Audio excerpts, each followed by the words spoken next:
Bom, então, meu nome é Johnny Paulo Pastório, eu sou professor do departamento de Física da URGS, né, sou graduado em Física pela UFSM, e tenho mestrado e doutorado em Educação e Ciências também pela UFSM, e é com satisfação que estou aqui com vocês hoje para trocar essa ideia na entrevista. Então, a escolha da física, essencialmente, como curso de graduação, como ah, carreira de trabalho, né, essencialmente, que se a gente for analisar dessa forma, foi uma decisão desde muito jovem, né? Vindo de família de classe econômica baixa, eu sempre via na educação, no desenvolvimento do ser professor, do professor do magistério, como uma atividade profissional que eu teria certeza que teria relativo sucesso. Sempre gostei da interação social com pessoas, a questão do desenvolvimento, da explicação, eram questões que me chamavam bastante atenção. A dúvida ficava, na verdade, entre física ou química. Daí eu, na hora de decidir ali, numa questão de 50% para cada lado, eu optei por fazer física. Então, essa intenção e esse objetivo é uma coisa que é demarcada no meu contexto social desde muito jovem, né? Por acreditar que, oriundo de uma condição econômica, financeira, de classe mais socioeconômica difícil no país, eu tinha certeza que a partir do desenvolvimento da docência eu teria um espaço dentro da sociedade de trabalho, né, e de uma condição de vida melhor para mim e para minha família. Então foi uma aposta, posso dizer assim, em é por aqui que eu vou, né, em acreditar que isso daria certo. Sabes que essa é uma questão muito legal, que eu gosto muito de enfatizar, porque eu fiz graduação em Santa Maria, Rio Grande do Sul, é uma cidade no centro geográfico, que tem uma das maiores casas de estudante do país, né. Então isso foi um fator determinístico para mim. Então, eu entrei na graduação em física no ano de 2006, e a partir do momento que eu entrei, morei na casa do estudante, todas essas questões de política pública, né, foram fundamentais na minha permanência enquanto estudante na graduação e depois na pós-graduação também, mas especialmente na graduação, que é aquele momento ainda que tu és jovem, né, que tu tá se inserindo num novo mundo, onde tu não tem uma clareza específica e há um degrau muito significativo da saída do ensino médio para o ensino superior. Então a instituição, a UFSM e a política pública desenvolvida por detrás de toda essa questão, na minha visão, foi fundamental para mim. Então, para começar a minha resposta. Outras ações que foram, determinísticas do ponto de vista, do desenvolvimento formativo da minha pessoa, foram as experiências que eu tive com o PIBID. E eu retrato essa questão do PIBID, porque eu sou oriundo do primeiro edital, né, então 2008 era o primeiro edital, eu ingresso na graduação em 2006, então o PIBID, em certa medida, ele muda o patamar de como eu via a pós-graduação. Eu era um aluno até o PIBID e depois do PIBID eu tive com certeza uma outra concepção. Não só sobre a questão específica do ser docente, do professor de física que adentra na educação básica, mas especialmente por definir o que eu faria na sequência, ou seja, a opção pela pós-graduação. Mas a opção pela pós-graduação é em pesquisar o ensino de física, não por uma questão meritocrática de desenvolvimento de questão de ensino superior. Eu vi que naquele momento, a experiência que eu tive com a educação básica, a partir da inserção enquanto profissional, futuro profissional, né, licenciando, enquanto aquela inserção dentro da escola básica, vendo aquele contexto específico, eu pensei, não, realmente eu preciso pesquisar ensino de física. Eu preciso me preocupar enquanto profissional, enquanto pesquisador, em que física eu quero discutir, em que física eu quero trabalhar com os meus alunos, seja na educação básica, seja no ensino superior. Então, por todo esse aspecto, eu considero o PIBID como um evento formativo mais determinístico, né? Pela característica desse projeto, que outrora, né, quando ele foi lançado, ele vinha para equalizar a questão da iniciação científica na área dura, que era uma coisa muito consolidada no país já há muitos anos. Contudo, a iniciação à docência era uma crítica considerável que fazíamos, afinal, não tínhamos essa perspectiva de trazer esse estudante em formação para o contexto da sala de aula antes mesmo do estágio, que é comum em outras áreas, né? Tu vê em outras áreas estágios não formais com bastante frequência. Na área do ensino era um pouco mais complexo. Com o aparecimento do PIBID, essa foi uma prospecção diferente. Tu levou esse profissional, esse futuro profissional para dentro da sala de aula na metade do curso, né? E isso dá uma percepção, né, de realidade, um senso de realidade que te permite vivenciar o que realmente te espera no futuro a partir da interação com a escola e a universidade. Ou seja, é um projeto que não tem como dar errado. E para mim ele foi determinístico. Eu tenho trabalhado bastante, e eu sei que as próximas perguntas vão tratar também da minha inserção nos programas de pós-graduação, então eu também não vou tentar não ampliar muito essa minha fala nesse primeiro momento. Hã, a decisão por contribuir com a área de educação está muito voltada com o que eu falei anteriormente em relação ao projeto PIBID, né, isso sim. Sobretudo, me preocupa significativamente, hã, algumas questões voltadas ao ensino de física especialmente, né, ao ensino de física especialmente. Sobretudo, em questões metodológicas, né. As minhas pesquisas principalmente têm se voltado nesse momento, mais numa análise metodológica e praxeológica da ação docente em sala de aula, em qualquer nível de ensino, formal ou não formal também, tá. Então, o meu olhar é mais nesse aspecto. O que que eu acho? Eu não gosto dessa colocação que a gente tem, que a academia olha para a educação básica para apontar os problemas que a educação básica tem e, a partir disso, a academia discute problemas e soluções que vão ser solúveis na escola básica. Isso não é verdade. Isso não funciona dessa forma. Existem problemas de pesquisa e pesquisas em desenvolvimento que nascem do chão da escola. É esse problema que eu gosto de analisar. É esse problema que eu tenho interesse. É em que medida a interação com com o conhecimento em física, em que medida o ensino e aprendizagem de física passa a fazer sentido e é necessário para o estudante. De novo, seja em qualquer nível, né? Qual é a física que eu preciso trabalhar com o meu aluno da educação básica para que isso faça diferença para ele no mercado de trabalho, na carreira acadêmica ou em outra situação que ele vai ser, no profissional que ele vai trabalhar. Não importa onde, mas a física, quando ela se pensa em ser ensinada, ela tem que fazer sentido em algum determinado aspecto. Se isso não ocorre, estamos ensinando de uma maneira errada. Né?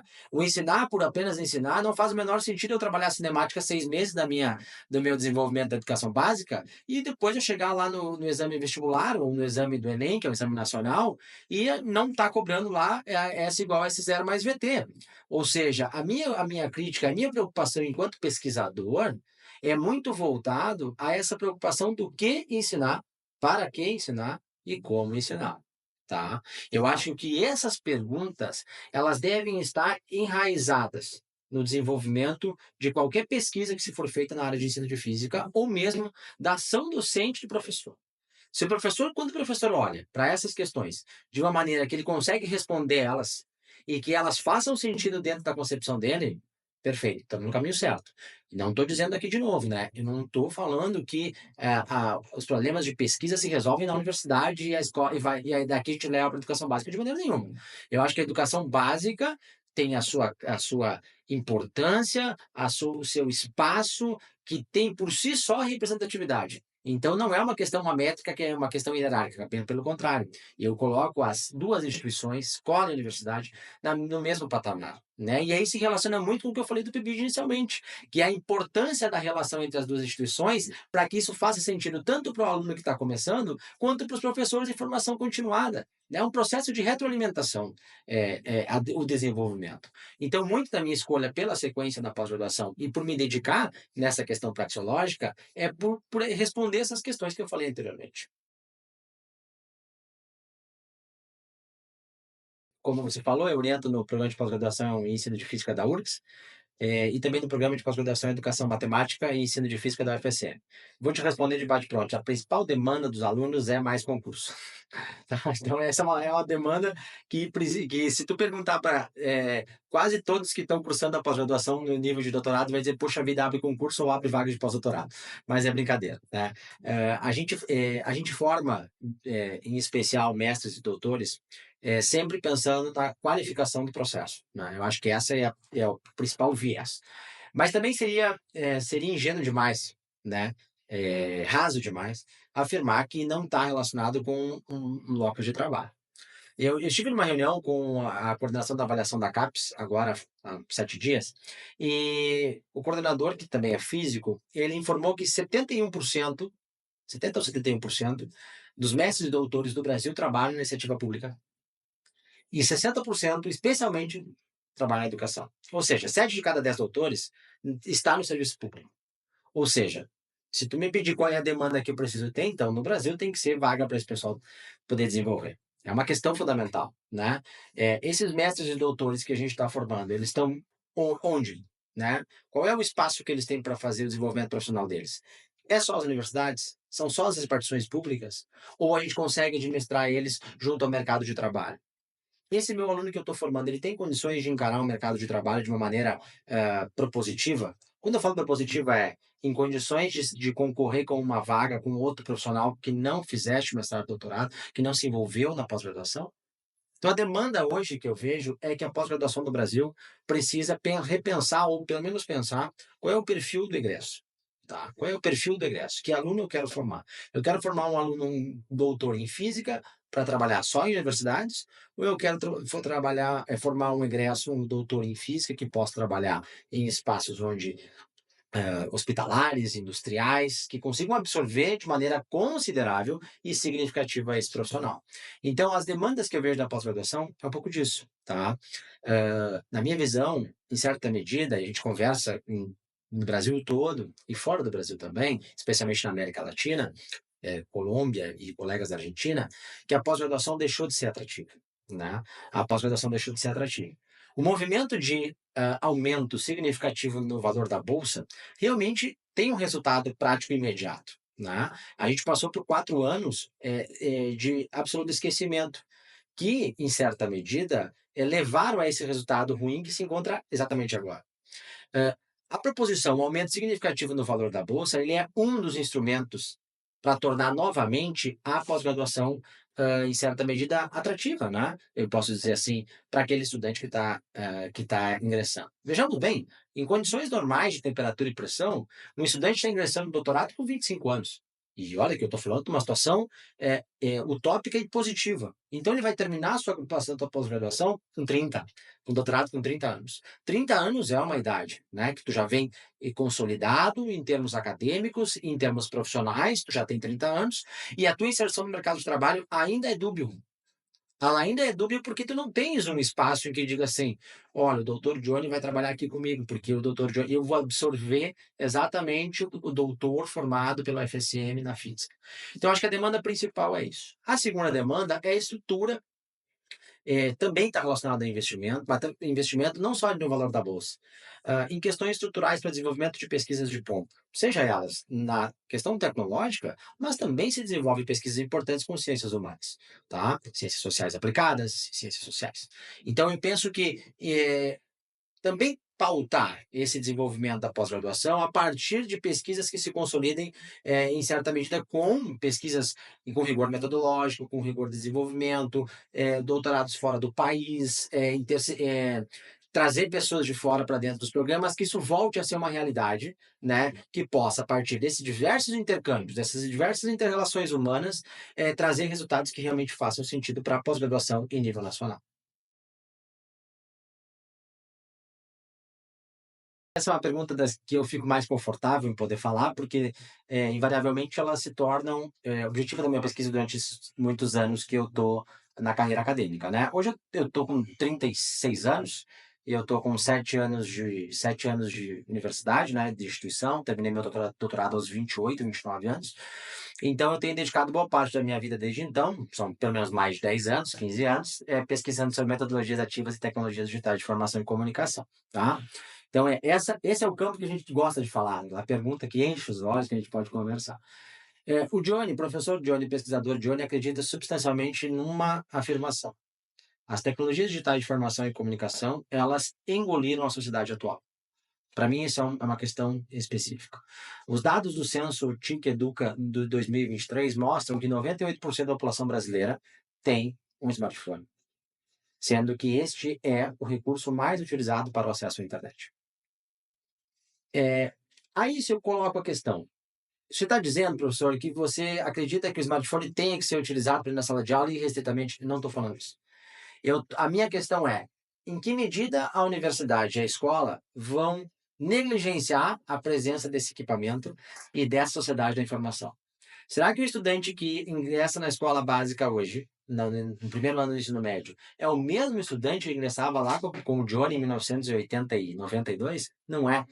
Quais são as necessidades que o estudante atual, frente à sociedade da informação, onde as informações são veiculadas em tempo real. Uma explosão que acontece na China chega ao Brasil em menos de 5 segundos, os telejornais estão todos anunciando. A TV do meu elevador, do meu condomínio, mostra em tempo real o preço do dólar, o preço do euro. né? Eu consigo pesquisar o valor de uma viagem para Tailândia em menos de 1 minuto com acesso ao meu smartphone. Eu consigo saber o resultado do Inter e o Grêmio, mesmo aqui estando no meio da nossa palestra, eu consigo pegar meu telefone e ver em tempo real. Essa mudança de perfil leva a uma mudança de comunicação social. As pessoas se comunicam de maneira diferente, tá?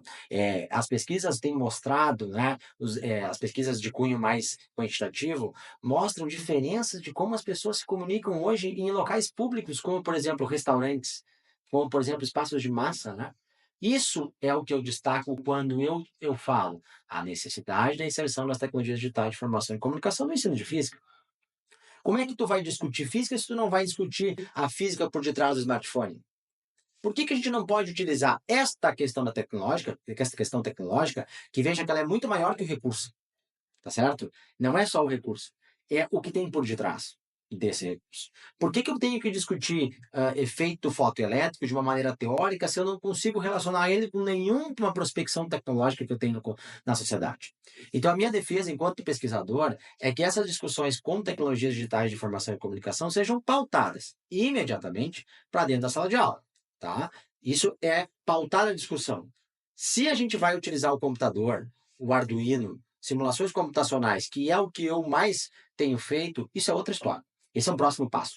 Quando eu entendo que a minha turma, que o meu contexto, que o meu espaço tem condições de receber de uma maneira articulada e bem desenvolvida esses recursos, eu dou o próximo passo. Aí eu vou para a questão instrumental, né? Trabalhar na instrumentação dessas tecnologias para na sala de aula. Mas veja bem, eu tô afirmando que isso não é um passo necessário. Eu assumo que se não tenho condições de discutir com a minha turma, eu tenho uma turma que a internet é difícil. Então, é claro que eu não vou conseguir trabalhar. É uma questão de limitação de infraestrutura. E temos muitas escolas no Brasil que não têm acesso, ou mesmo que não se faz com o computador é impossível. Tem vários problemas. Mas o que o pesquisador aqui está dizendo é, primeiro vem a discussão sobre tecnologia. Essa discussão sobre, ela precisa aparecer. Eu não posso passar uma etapa formativa tão importante do meu estudante sem tocar na questão tecnológica. Aí sim, também acredito que o recurso tecnológico, computador, smartphone, como eu falei, tem um potencial muito grande, porque a partir dele eu consigo desenvolver aspectos no meu estudante que não são possíveis ou são mais difíceis com a utilização de outros recursos. E aí eu também trago a questão das metodologias ativas, tá? Que é hoje eu diria assim que é o carro forte das minhas pesquisas de mestrado e doutorado, onde eu tenho mais alunos desenvolvendo pesquisas. Eu entendo que a utilização das tecnologias e a metodologia ativa está muito alicerçada no rompimento, vamos chamar assim, do que a gente conhece como ensino tradicional, né? Ensino tradicional, na literatura, define como sendo um ensino basicamente com o quadro e o giz, né? O uso excessivo de exercícios e não problemas, basicamente nenhum recurso tecnológico, o aluno é passivo, né? E o professor, ele basicamente ele detém todo o conhecimento e ele transpassa numa posição vertical, né? Eu detenho o conhecimento e eu, num processo de não interativo, num processo não linear, eu insiro no estudante toda a questão do conhecimento.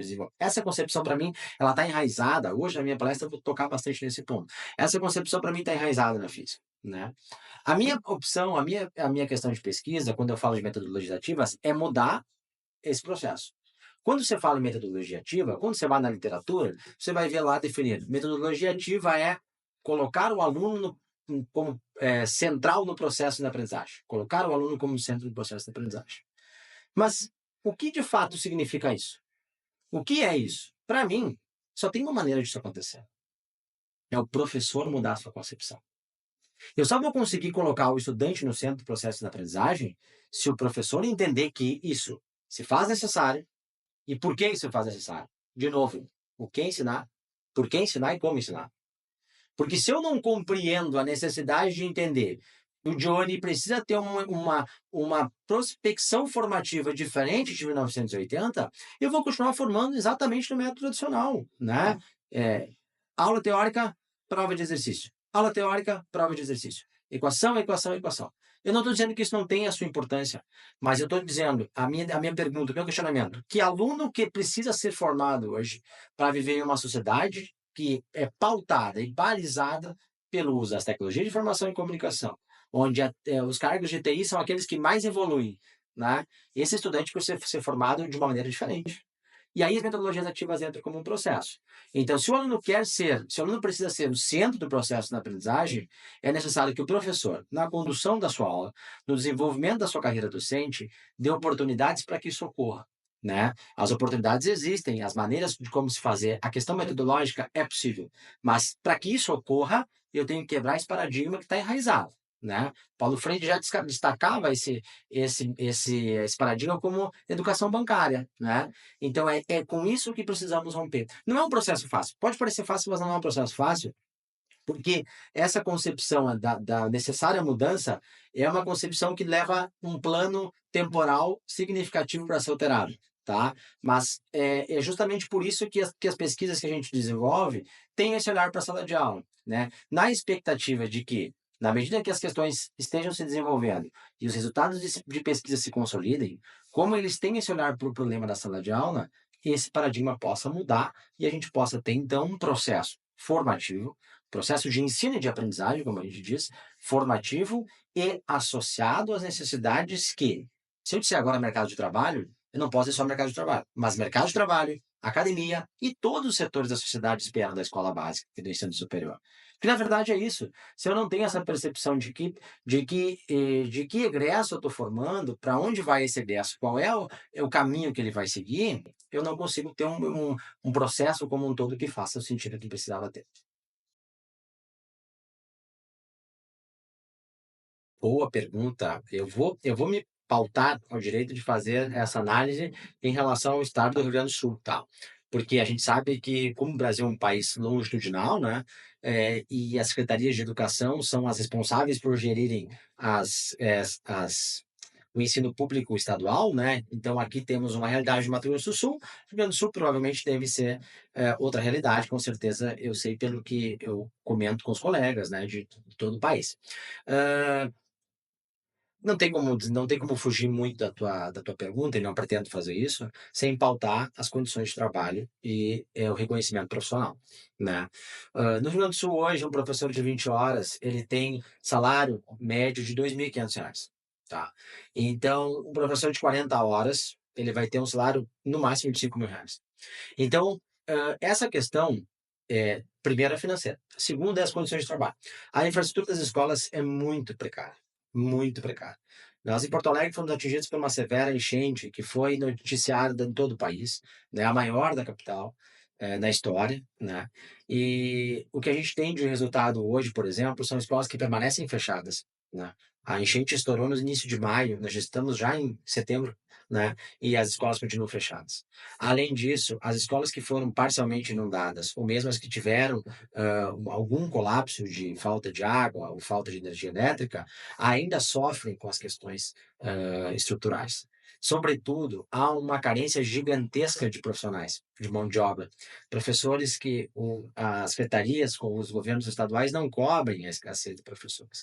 Então, nós temos professores sobrecarregados em termos de turmas com 40 estudantes, né? Professores faltantes, a infraestrutura da escola básica deficitária, né, computadores em falta, rede de internet dificultada, regiões de periferia que sofrem dificuldade de segurança. Então, infelizmente, eu preciso pautar a principal diferença na falta de reconhecimento profissional, tá? Esses professores de educação básica fazem um trabalho gigante, um trabalho diário, um trabalho de dedicação absurda, para o desenvolvimento da educação básica nesse país, né? Mas eu sinto em dizer que no Rio Grande do Sul, especialmente, né, isso é um problema, uma vez que há um abismo, há um degrau significativo entre o ensino superior. Eu não estou, em maneira nenhuma, contando um conto de fadas sobre trabalhar no ensino superior. Trabalhar no ensino superior também tem dificuldades, né? A falta de investimento adequado e pertinente do governo federal também aparece. Né? Tivemos 4 anos do antigo presidente em que o investimento foi praticamente a zero. Né? No próprio Instituto de Física da URGS, a gente não tinha nem papel higiênico. né, sem contar questões de outras perspectivas. Então eu não estou pintando, né, uma questão de utópica de trabalhar no ensino superior. Estou reconhecendo as dificuldades que tem, mas eu não posso falar em dificuldade quando eu olho para o meu colega da educação básica, porque ele é meu colega, é professor. Quando eu olho para o colega da educação básica, passando dificuldades, de grandezas, né, de altos níveis de grandeza. Então, para mim, eu olho a dificuldade e eu, sobretudo, não prefiro não tocar nas dificuldades do ensino superior para salientar, para maximizar a necessidade da mudança da estrutura da educação básica, né, para que esse profissional realmente sinta-se valorizado e aí, então, com condições de trabalho adequadas, possam, redimensionar isso. Detalhe, é um processo a longo prazo, né? As questões de ensino, de educação, são de longo prazo, tá? Tanto política pública quanto pesquisa e desenvolvimento, elas se configuram, elas mostram resultados quando eu penso no longo prazo. Essa questão, ela está intimamente ligada com o que a gente vinha discutindo anteriormente, né? Eu acho que essa é uma preocupação, no Brasil, a gente entende a educação pública, né? E essa questão da educação pública e qualidade, educação pública de qualidade, que virou um slogan das universidades, né, públicas do país, elas têm uma importância, uma significância muito razoável dentro da esfera do fomento do Brasil. Infelizmente, as políticas públicas, de educação, elas não são políticas de Estado, né, elas são políticas de governo, né. Então a gente sofre com essa questão de variação de percepção de cada governo que ingressa dentro da esfera federal.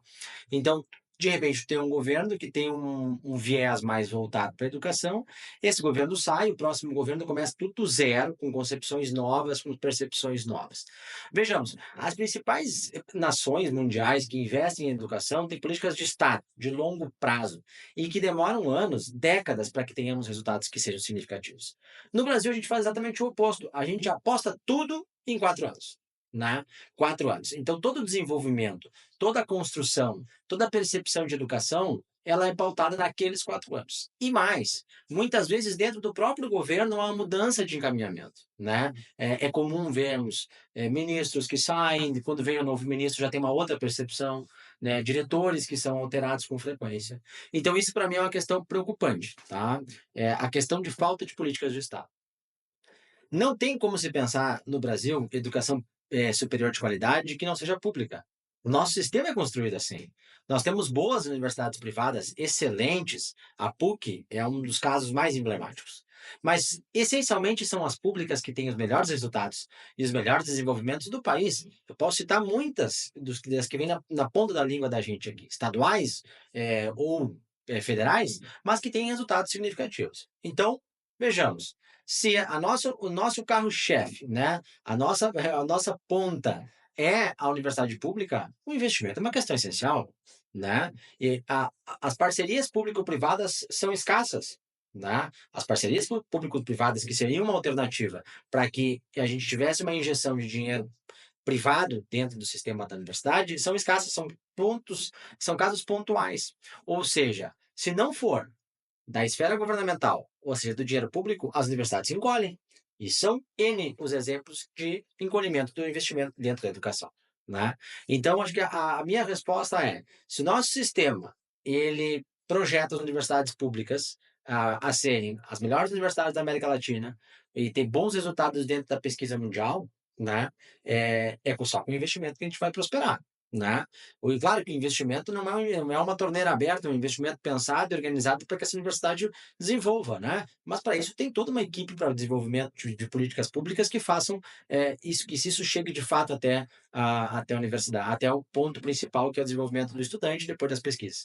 Mas também vejo que quando se pensa isso, é olhar desde o RU, né? Desde as concepções da assistência estudantil, que foi uma questão que eu destaquei na primeira pergunta, que foi fundamental para mim hoje estar aqui conversando, dialogando com vocês, né? Então, estou falando de 18 anos atrás, quando eu ingressei na graduação, né? E desde o RU, a questão de infraestrutura, a reconhecimento profissional do professor e dos outros servidores técnicos da universidade, e também para a condição de pesquisas de alto nível. Então, assim, é uma equação difícil de ser solucionada, né? Porque ela tem vários vieses, ela tem degraus diferentes. né. Mas, sobretudo precisa de investimento. As Olimpíadas, por definição, elas têm esse objetivo na sua essência, né. A Olimpíada busca, além da competição, além da questão da competição, que ela está enraizada numa Olimpíada, né, a gente acabou de passar por um processo no ciclo olímpico agora, a Olimpíada tem essa questão do desafio, né. Então, tanto na Olimpíada Brasileira de Física, quanto na Olimpíada Brasileira de Física das escolas públicas, as quais as 2 eu coordeno dentro do estado do Rio Grande do Sul, o principal objetivo é trazer para dentro desse para esse estudante da educação básica, essencialmente, a questão do desafio, da investigação, de que esses problemas que ele resolve na prova, né, que essencialmente são de física, mudem a percepção dele de que física ele realmente está associado, né. Então, na UBF, a gente tem a competição dentro de escolas público e privadas. Na UBFEP, a gente tem a competição apenas nas escolas públicas, né. E a gente vem, na medida do tempo, passando, desde que eu assumi a coordenação, já acho que são 6 ou 7 anos que estou na coordenação de ambas as Olimpíadas, a gente vem fomentando a participação dos professores para dentro das Olimpíadas. Porque, mais uma vez, se eu quero perceber a importância da física para o ensino e aprendizagem desse estudante, eu só vou conseguir que isso tenha a dimensão que eu preciso se eu conseguir discutir com o professor. Porque essa concepção é uma concepção do docente. A concepção da física e da sala de aula, associada a uma questão investigativa, a uma questão associada a práticas científicas, né, só se configura, só se respalda a partir do desenvolvimento do professor. Se o professor perceber a importância desta Olimpíada como instrumento modificador do processo de sala de aula, eu consigo trazer para esse meu estudante um outro processo na aprendizagem. Mas pautou-se na mudança de quem? Na concepção do professor. Então, mesmo nós, nas Olimpíadas, temos trabalhado para discutir com o professor, ouvir o professor, trazer as demandas que a escola básica tem e qual é a sua concepção e impressão a partir das Olimpíadas. Eu destaco também uma questão fundamental, que as Olimpíadas têm sido uma questão motivacional para que esses estudantes continuem nas áreas voltadas ciências da natureza, especialmente, né. É comum encontrar no estudo de física, estudantes que foram medalhistas, que eu mesmo entreguei, premiações e mais tarde, daqui a 1 ano ou 2 anos depois, eles são meus alunos, né. Então, especialmente para mim como pessoa, né, é muito gratificante ver essa mudança de percepção, de posição social que a escola básica, mais as Olimpíadas, podem trazer para o estudante. É importante destacar que essa questão da competição não é uma questão que não dá para dizer que ela fica tangente, ela não fica tangente. Mas também ela não é a condição principal, ela não é a condição primária para a participação do estudante dentro das Olimpíadas. As Olimpíadas se configuram como um instrumento de valorização do estudante que tem interesse pela física, que gosta de física, que busca estudar cada vez mais, especializar cada vez mais numa discussão que envolva física. E, sobretudo, que esse aluno, que já tem essa afinidade, que já tem essa busca pela ciência da natureza, pelo conhecimento, pelos fenômenos, que esse estudante possa, na medida do possível, também ingressar em carreiras que sejam próximas a essa. Destaco, não estou afirmando que esta concepção de física seja para um grupo específico de alunos. Não, muito pelo contrário, né? A gente tem o desenvolvimento de grupos de estudo em diversas escolas que constroem um espaço formativo que se discute física, tanto na educação básica, né? O colégio destaca o Colégio Militar de Porto Alegre, é um colégio que é extremamente dedicado a essa percepção. O Colégio Politécnico da UFSM também é um colégio que vem destacando ao longo dos anos, muita força dos professores para que esses resultados comecem a aparecer. Então, a Olimpíada é visto muito mais como um perfil de competição. Ele sobretudo, é um espaço onde os estudantes podem se dedicar mais à física e ao seu desenvolvimento. Falamos aqui, imagino, da BNCC, né, da Base Nacional Comum Curricular. Eu acho que a pergunta de você está vinculado a esse documento e o referencial curricular, né? Que lá trabalhamos com o referencial curricular gaúcho. Aqui você deve ter um documento que também faça referência a isso. Mais uma vez, o professor se pauta aqui a falar sobre a realidade gaúcha, né? São muitas as críticas, né? Em termos, em cima da BNCC. A BNCC, enquanto estruturante de currículo, ela perpassa, como você deve imaginar, uma política neoliberal muito significativa, tá? Esse é o primeiro ponto que precisa ser destacado. As pesquisas se destacando, no Instituto de Física há um desenvolvimento grande de pesquisas com da URGS, em termos da BNCC, né? A professora Fernanda Osterman também participou, trabalha nessa perspectiva. Então, nas pesquisas tem evidenciado, né? As pesquisas têm evidenciado essa questão neoliberal. E eu tenho para a física um esvaziamento, né? Qual é a concepção de construção? Eu tenho um esvaziamento. Eu diminuo a carga horária de física, que já é uma disciplina onde os índices de falta de professores é o mais significativo do país. Então, eu faço o quê? Eu esvazio a carga horária da física para a educação básica, né? Com 3 ou 4 períodos, no caso do Rio Grande do Sul, né? Destaco de novo, no caso do Rio Grande do Sul. Eu construo um processo formativo de 3 anos. Primeiro ano do ensino médio, segundo ano do ensino médio, terceiro ano do ensino médio, e o estudante tem 3 períodos de física, tá? E eu crio uma série de disciplinas eletivas, né? Uma série, estão várias criadas, mas que a escola não tem condição de ofertar para a física, porque nós não temos mão de obra. Então eu faço o quê? Eu faço uma velada exclusão do profissional de física. Ela é velada, porque lá acontece a dias claros.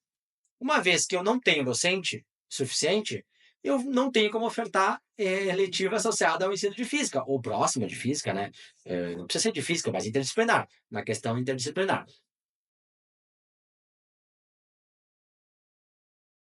Bacana. Eu primeiro admiro, tá?